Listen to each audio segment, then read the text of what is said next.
देश के किसान आंदोलन के तमाम आगू सरदार जोगिंदर सिंह उग्राहा जी, दर्शनपाल जी, कुलवंत संधू जी, रुलदो सिंह मानसा जी, भाई मंजीत जी, ननेर साहब, विकास सिसर भाई, नैन साहब, इंद्रजीत जी, स्वर्ण सिंह जी, और यहां इस क्रांतिकारी जिले के कोने कोने से आए और हरियाणा के कोने कोने से आए हुए मेरे किसान भाइयों और खास तौर पे मेरी बहनों, मेरी माताओं। मैं खास तौर पे बहनों माताओं का जिक्र इसलिए करता हूं क्योंकि मैं सच्ची बात कहता हूं जी, अगर एक औरत इस मोर्चे पे, इस धरने पे मौजूद है तो मेरे लिए वो 100 के बराबर है। जिस मोर्चे में बहनें और माताएं आ गई, समझ लो पूरा समाज उसके साथ है, और अगर समाज किसी मोर्चे के साथ है तो दुनिया की कोई भी ताकत उस मोर्चे को हरा नहीं सकती। इसी बात के लिए मैं बहनों का विशेष रूप से धन्यवाद करता हूं। मैं नमन करना चाहता हूं इस पक्के मोर्चे को। आज से 9 महीना पहले 6 अक्टूबर को हमने यहां स्टेडियम में रैली की थी, रामलीला ग्राउंड में रैली की थी। मैं था, हम में से तमाम कई साथी थे, मैं देख रहा हूं कई साथी दोस्त वहां पे मौजूद थे। वो रैली करने के बाद हम यहां दुष्यंत चौटाला के घर की तरफ आए, पुलिस ने हमें रोका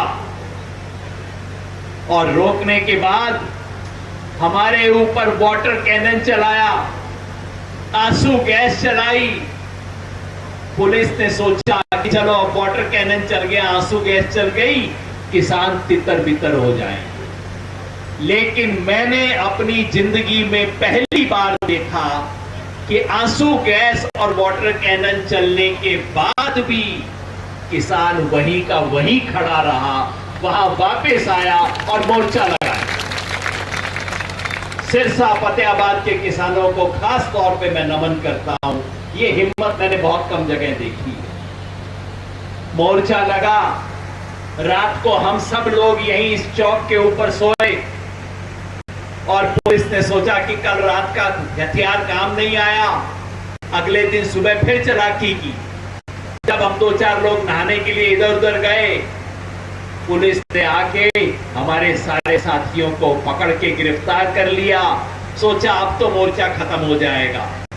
थाने में ले गए, पीछे सदर थाना है, वहां पे ले गए हमारे साथियों को। लेकिन इस इलाके का किसान, उसने आके थाने को घेर लिया और जब हमारे साथियों को, भाई प्रहलाद को, विकास सिसर भी वहां थे, भाई मनदीप नथवान थे, तमाम साथियों को पुलिस अगर जीप में ले जाने लगी, हम सब लोग उस जीप के सामने जाके लेट गए और सरकार को शाम तक हमारे किसान साथियों को रिहा करना पड़ा। ये इस इलाके के किसानों की ताकत है। अगले दिन सवेरे यहां शहीद भगत सिंह स्टेडियम में पक्का मोर्चा की शुरुआत हुई। 17 जथेबंदियों ने इसका सपोर्ट किया। तमाम लोगों ने सोचा, प्रशासन ने सोचा कि कोई नहीं, 2-4 दिन की बात है, मामला खत्म हो जाएगा, खुद ही थक के चले जाएंगे। जो सोचा था कि 9 दिन नहीं चलेगा, आज 9 महीने के बाद भी ये पक्का मोर्चा पक्के तौर पे कायम है। मैं इस इलाके के, इस जिले के किसानों को और आपके संघर्ष का जो मादा है उसको सलाम करता हूं और मिल के जोर से कहे, किसान एकता जिंदाबाद। दोस्तों, 9 महीने पहले आपने जो बीज लगाया था, याद रखो, ये वो टाइम था जबकि दिल्ली में मोर्चा अभी शुरू नहीं हुआ था। पंजाब में मोर्चे लग रहे थे, पंजाब में आंदोलन बढ़ गया था, हरियाणा में अभी बहुत कम जगह पे दिखाई देता था। लोग कहते थे कि सिर्फ पंजाब का आंदोलन है, क्या बात है। लेकिन 9 महीने में इस प्रदेश के किसानों ने दिखाया, जो चिंगारी आपने सिरसा से शुरू की वो हरियाणा के कोने कोने में पहुंची है, वो पड़ोस के उत्तर प्रदेश में पहुंची है, वो आपके पड़ोस के राजस्थान में भी पहुंची है। और आज यहां पक्का मोर्चा पे किसान अपना फैसला सुनाने आए। आज से 9 महीने पहले यहां के किसान ने कहा था, इस पक्के मोर्चे में बाहर बोर्ड लगा हुआ है, आप देख लेना जी। किसान ने पूछा था दुष्यंत चौटाला से, रंजीत चौटाला से कि भाई तुम 2 चीजों में से एक चुन लो, या तो चुन लो किसान या चुन लो कुर्सी। कुर्सी या किसान, कोई एक फैसला कर लो। किसान ने कहा था अगर कुर्सी चुननी है तो किसान तुम्हें देख लेगा, अगर किसान के साथ खड़ा होना है तो अपनी कुर्सी छोड़ो, नीचे किसान के बीच में आके बैठो। और उस टाइम हमने कहा था कि अगर अब भी तुम लोग आ जाओ कोई बात नहीं, किसान माफ कर देगा, बैठ जाओ हमारे साथ, आंदोलन में जुड़ जाओ। आज 9 महीने के बाद किसान फैसला सुनाने आया। 9 महीने इंतजार कर लिया, देख लिया हमने, इनसे पूछ के कुर्सी चुननी है किसान। अब हमें समझ आ गया क्या चुन लिया इन्होंने। ये कुर्सी से चिमड़े हुए, कुर्सी से चिपके हुए हैं। आज किसान इनको धिक्कार कहने आया है। किसी मेरे साथी ने कहा है पंजाबी में धिक्कार का मतलब क्या होता है, मैंने कहा फिटे मुंह। तो कहते हैं ना फिटे मुंह, किसान फिटे मुंह करने आया आज इन सबको बताने आया है। धिक्कार है तुम पे जो अपने आप को चौधरी देवीलाल का राजनीतिक वंशज बताते हैं। उनकी पार्टी से मेरा कोई लेना देना नहीं है, पर सच बात है चौधरी देवीलाल का नाम आता है तो मेरे मन में भी थोड़ी श्रद्धा। उस आदमी ने किसान के लिए किया, लेकिन अपने आप को चौधरी देवीलाल का राजनीतिक वंशज बताने वाले ये लोग, उनसे आज किसान कहता है तुम और कुछ भी करो, चौधरी देवीलाल का नाम लेना बंद करो। सही बात है ना जी? तो मैं चाहता हूं जरा हाथ उठा के बता दो कि चौधरी देवीलाल का नाम लेना बंद करें ये लोग। किसान कहता है दुष्यंत चौटाला को, रंजीत चौटाला को, तुमने अपने बाप का, दादा का, परदादा का नाम खराब किया, तुम्हें कोई हक नहीं का नाम लेने का।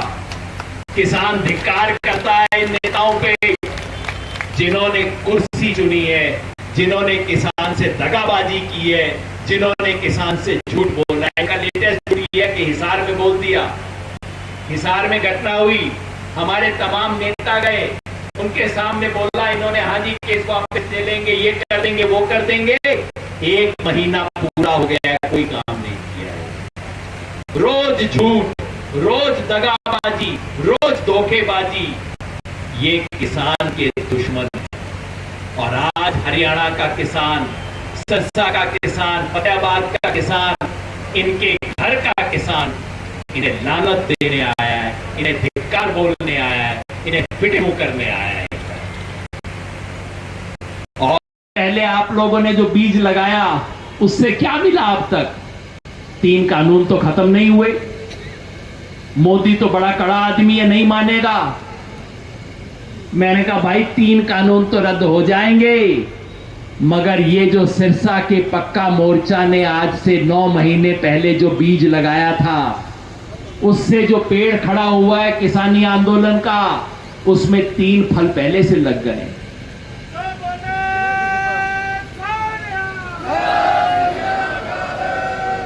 कौन से 3 फल लगे हैं?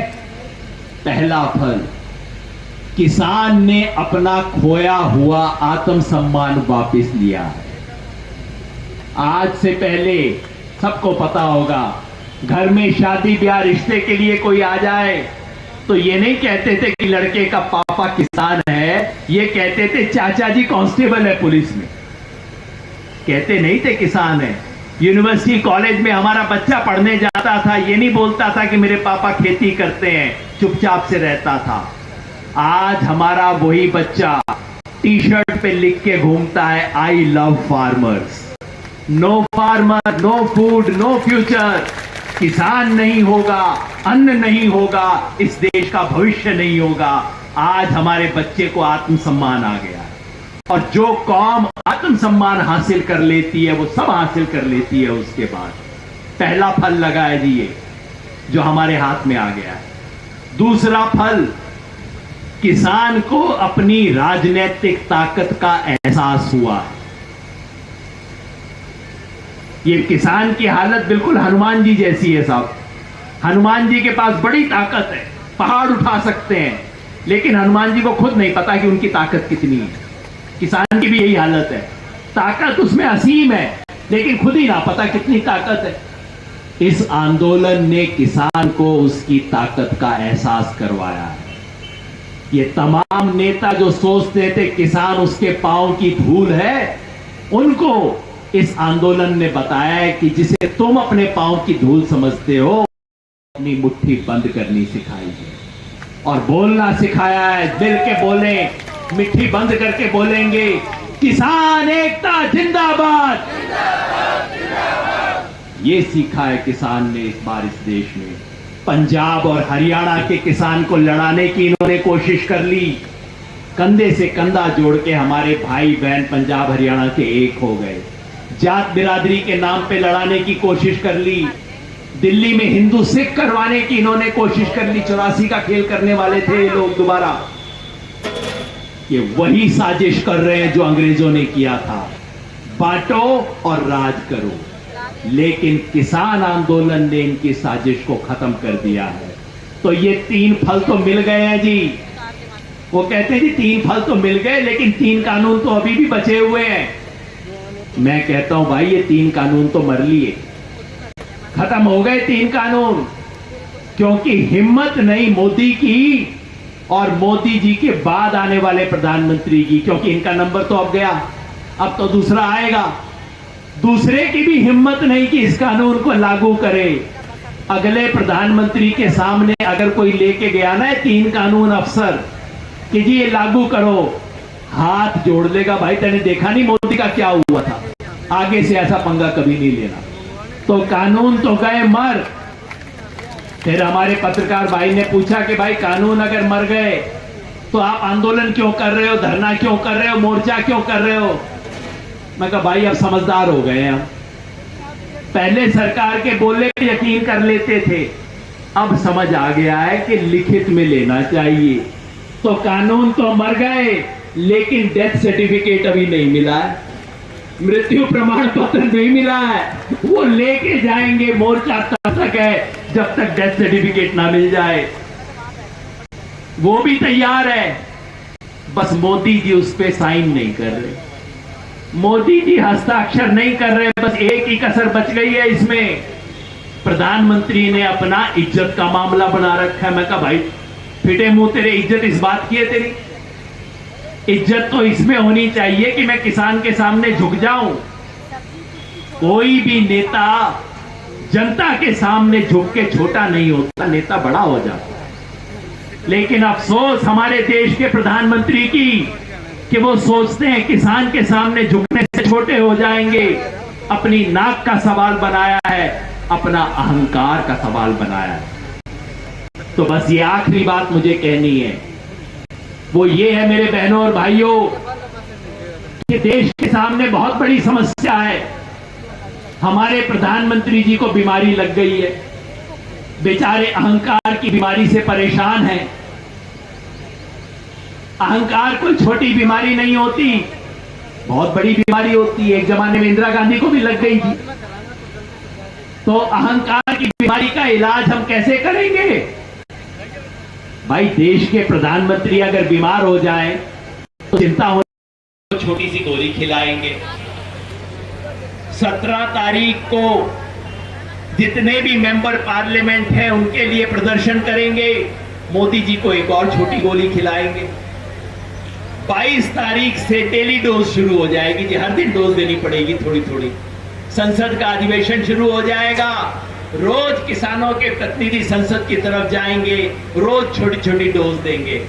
उम्मीद है मेरे मरीज पे असर होगा, नहीं होगा तो उत्तर प्रदेश में बड़ा इंजेक्शन देना पड़ेगा। उसके लिए भी तैयार है ना जी, जाना पड़ेगा।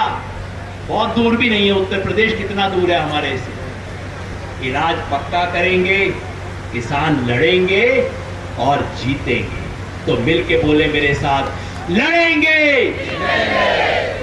कस की आवाज नहीं आई, जीतने वाली आवाज नहीं आई। मेरे साइड में सारे साथी जो बैठे हैं, भाई जिसने जीतना है जरा कस के बोलेंगे, लड़ेंगे, लड़ेंगे।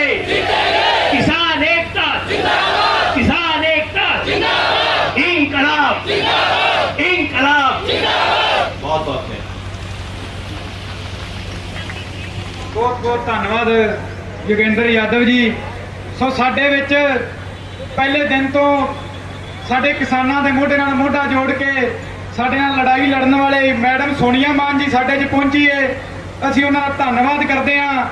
रजिंदर सिंह जी संयुक्त किसान मोर्चा दे आगू पहुंचे ने, असीं उन्हां दा धन्नवाद करदे हां। कंडेला वाली ताई भी साडी आ गई, असीं उन्हां दा भी धन्नवाद करदे हां जी। सो दो नारे बुलंद कर दईए, किसान मजदूर एकता जिंदाबाद, किसान मजदूर एकता जिंदाबाद। सो साथियों, साडे आगू भी आ रहे ने ते असीं सुणदे भी जाना है। किसी वीर ने जाना नहीं, ਜਦੋਂ तक साडी सभा चलेगी सब आगू आपदे विचार दे के जाणगे।